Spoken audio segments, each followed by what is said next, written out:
Hi there. This is a series called Think Like a Black Belt. Now, why would you want to think like a black belt, especially if you're not even into martial arts?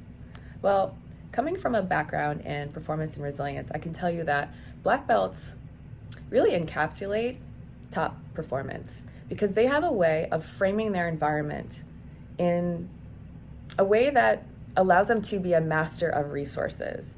So everything in their environment, internally and externally, can be leveraged in some way as a resource to them. So even if it's a flaw or a weakness or a fault, they're able to frame it in that moment as something they can leverage. So if they trip on their way up to the podium, this can be a resource because maybe they're more approachable. If you're the smallest girl on the field, you can maybe be more agile than the other person. If you're the tallest one on the field, maybe you have more access to ups and getting the ball.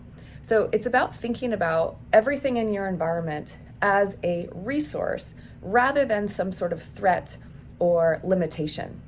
So my challenge for you today is to think about some of the things that you were previously considering to be a limitation for you. How can you switch this to be a resource? How can you reframe it in your own mind to be a resource for you?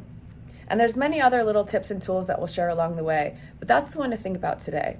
How can you master your resources today and turn your limitations into a resource?